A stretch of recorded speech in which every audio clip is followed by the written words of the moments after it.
केरल में कांग्रेस विधायक ओजे जनीश ने कहा कि वे केएसयू और यूथ कांग्रेस में उनके साथ संघर्ष करने वाले सभी साथियों का प्रतिनिधित्व करेंगे।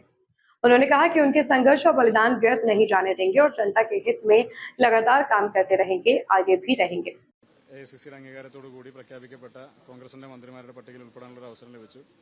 കഴിഞ്ഞ 10 വർഷക്കാലം കേരളത്തിന്റെ തെരുവുകളിൽ സമരം ചെയ്ത KSUവിന്റെയും യൂത്ത് കോൺഗ്രസിന്റെയും സഹപ്രവർത്തകർ ഒരുപാട് സമര പോരാട്ടങ്ങൾക്ക് നടത്തിയ നേതൃത്വം കൊടുത്ത ആളുകളാണ്. 10 വർഷക്കാലത്തെ തുടർച്ചയായ ഒരു പ്രതിപക്ഷ പ്രവർത്തനമുണ്ട്. ഒരുപാട് ചെറുപ്പക്കാർ കേസുകളിൽ പെടുകയും സമരം ചെയ്യുകയും അടിവാങ്ങിക്കൂട്ടുകയും അതുപോലെ തന്നെ റിമാൻഡിൽ പോകേണ്ടി അടക്കം വന്ന ഒരുപാട് KSUവിന്റെയും യൂത്ത് കോൺഗ്രസിന്റെയൊക്കെ സഹപ്രവർത്തകരുണ്ട്. അതിൽ വിദ്യാഭ്യാസം മുടങ്ങിയ ആളുകളുണ്ട്, തൊഴിൽ നഷ്ടപ്പെട്ടു പോയ ആളുകളുണ്ട്, ജീവിത സാഹചര്യം തന്നെ മാറിപ്പോയ ഒരുപാട് സഹപ്രവർത്തകരുണ്ട്.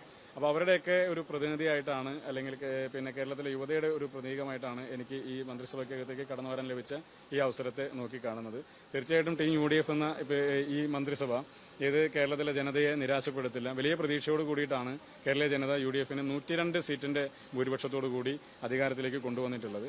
അപ്പോൾ ആ ജനതയെ നിരാശപ്പെടുത്താത്ത ഒരു പ്രവർത്തനമായിരിക്കും ഈ മന്ത്രിസഭയുടെ ഭാഗത്തുനിന്ന് ഉണ്ടാവുക. ഈ മന്ത്രിസഭ അത്തരത്തിൽ മുന്നോട്ട് പോകും. മന്ത്രിസഭയ്ക്കകത്ത് പരമാവധി പിന്നെ ഈ നാട്ടിലെ ജനങ്ങളുടെ വിഷയങ്ങളുമായി ബന്ധപ്പെട്ടും അതോടൊപ്പം തന്നെ ഏൽപ്പിക്കുന്ന ഉത്തരവാദിത്വം വളരെ കൃത്യമായി തന്നെ കണിശമായും ചെയ്തു തീർക്കാനും ജനങ്ങളെ നിരാശപ്പെടുത്താതിരിക്കാനുള്ള ശ്രദ്ധയോടും കരുതലോടും കൂടി യൂത്ത് കോൺഗ്രസിന്റെ ഒരു പ്രതിനിധി എന്ന നിലയ്ക്ക് ഉൾപ്പെടുത്തപ്പെടുന്ന ഒരാളെന്ന നിലയ്ക്കും ചെറുപ്പക്കാരുടെ ഒരു പ്രതിനിധി നിലയ്ക്കും ഞാനും കൂടി മുന്നോട്ടുണ്ടാകുമെന്ന് മാത്രമാണ് സൂചിപ്പിക്കുന്നത്.